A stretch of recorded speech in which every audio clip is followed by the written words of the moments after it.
ஜனங்கள் திருப்தி அடைவார்கள். யூதருடைய பரம்பரைப்படியாக என்ன செய்வாங்க? அவர்கள் திருப்தி அடையும்படியாக மனுஷன் மாமிஷம்.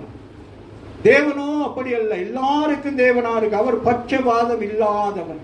அவருடைய கண்களிலே நீ உயர்ந்தவன் தாழ்ந்தவன் இல்லை. அந்த தாழ்ந்தவன் வேதனையோடு ஒரு வேளை சாப்பாட்டுக்காக அந்த இடத்துல வருகிறதை ஆண்டவர் காண்கிறார். இன்றைக்கு சரி, இந்த வீட்டுக்குள்ள இயேசு வந்ததுனால இங்க வந்திருக்க நீ புசித்து சந்தோஷித்து களி கொண்டு போக வேண்டும் என்று சொல்லி பரலோகத்திலிருந்து தேவன் திராட்சரசத்தை உருவாக்கி கொள்ளும்.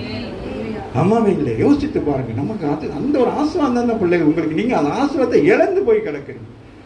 யூதா என்னது யோசுவா புத்தகத்துல கூட என்னது, நீங்க என்ன செய்றீங்க? உங்களுக்கு கொடுக்கப்பட்ட பங்கை என்ன செய்துகிட்டு இருக்கீங்க? அசந்தினியாக இருந்துகிட்டு இருக்கீங்க. பெற்றுக்கொள்ளுங்க. இந்த மாதம், இந்த 6 மாசம் முடிய போகுது. ஆமாவே இல்லையா?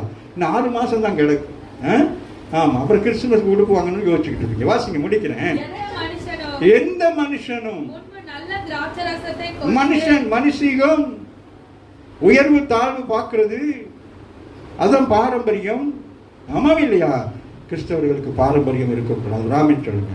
ஆமா, இப்படிப்பட்ட காரியங்கள் நமக்குள்ள இருக்கும். அதுதான் ஆண்டு இருக்கணும். கிறிஸ்தவர்கள் எப்படி இருக்க வேண்டும்? யார் எப்படி இருக்கணும்? இயேசுவை போல இருக்கும். சொல்லுங்க. அவர் என்ன செய்யறாரு? இந்த கடைசி வாரங்கள்லாம் பார்த்துருப்பாங்க.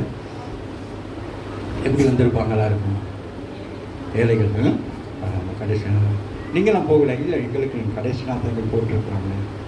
நாங்கள் கடைசியில் தான் போவோம். அம்மாவில்லையா? அதில் பயந்துக்கிட்டு அப்படி போயிட்டு எல்லாம் முன் வரிசையில் போயிருப்பாங்கலாம் பின்னுக்கு போயிருப்பாங்க. அம்மாவில்லையா? எத்தனை பேருக்கு அந்த அனுபவம் இருக்கிறது? கூப்பிடுவாங்க தான் கார்டு வச்சு. ஆனால் சொல்லுவாங்க, சிஸ்டர் பிரதர் நீங்களாம் இந்த சைட்டில் வாங்க, நம்மளாம் என்ன செய்வோம்? ஓரம் உட்காந்து சாப்பிடுவோம். அம்மாவில்லையா? அவங்களாம் பெரியவங்களாம் போய் அவங்களாம் சாப்பிட்டது வரை நம்மளாம் சாப்பிடுவோம். மனம் உடையாதபடி நம்ம பேசுவாங்க. அம்மாவில்லையா? அவர்களை எல்லாம் வந்து சாப்பிட்டு போய் பரவாயில்ல, இந்த ஏழை பரவாயில்ல, எது கொடுத்தாலும் சாப்பிட்டு போகிறேன். அம்மாவில்லையா? அம்மாவில்லையா? அப்படி எண்ணம் கொள்ளுகிறவர்களை தான் கர்த்தர் உயர்த்தி வைக்க போகிறார்.